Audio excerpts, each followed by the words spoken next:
ரொம்ப ஒரு பிரபலமான ஆக்டர் வந்து விஜயகுமார் சார். இவருக்கு நெறைய பொண்ணுங்க இருக்காங்க. இதுல வனிதான்னு சொல்லி ஒரு பொண்ணு இருக்காங்க.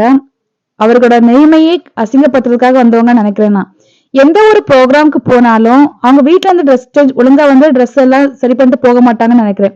எந்த ஒரு பிரஸ் மீட்டுக்கா இருக்கட்டும், ஏதாச்சும் ஆடியோ லான்ச் எதுக்கு போனாலும், அங்க போய் உட்கார்ந்துட்டு தான் அவங்க ட்ரெஸ் எல்லாம் சரி பண்ணுவாங்க. தேவயானி மேம் பாருங்க, அவங்க பொண்ண எப்படி வளர்க்குறாங்க, அவங்க எப்படி இருக்காங்கன்ட்டு.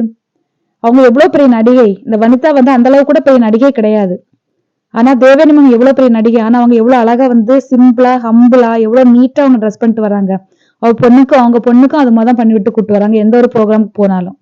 அத பார்த்து கூட திருந்தாது. என்னமோ பண்ணிட்டு போய் உட்கார்ந்து ஸ்டேஜ்ல போய் உட்கார்ந்துட்டு ஏதோ பெரிய இவங்க மாதிரி ஏதோ சாதிச்ச மாதிரி போய் கர்வத்துல வந்து உட்கார்ந்துட்டு இருப்பாங்க எப்பவுமே. முன்னாடி கேமரா இருக்குங்கிறது அவங்களுக்கு தெரியுமா தெரியாதானே தெரியல எனக்கு. ஏன் இந்த மாதிரி பண்றாங்க? வேணும்னு பண்றாங்களா இல்ல தெரியாம பண்றாங்களான்னு கூட தெரியல எனக்கு. அவ்ளோ கமெண்ட்ல வந்து அவங்க அவ்வளவுத்துக்கு அசிங்கமா பேசுறாங்க. இவங்க பார்க்க மாட்டாங்களா இதெல்லாம்? எந்த ஒரு பிரஸ் மீட் இன்னைக்கு கூட பாத்தீங்கன்னா பிதான்னு சொல்லி ஒரு படத்துக்கு பிரஸ் மீட்டுக்காக வந்திருக்காங்க. வந்து நின்னுட்டு ஒரு ஒயிட் கலர் சாரி கட்டி வந்திருக்காங்க. அந்த சாரியை கட்டிட்டு ஐயோ இவங்க பண்ற அலப்பறை இருக்கே. கேமராமேன் வேற எவன் தெரியல. கரெக்டா அவங்கள அப்படியே ஜூம் பண்ணி எடுத்து காமிக்கிறான். இதெல்லாம் இவங்க பார்க்கவே மாட்டாங்களா?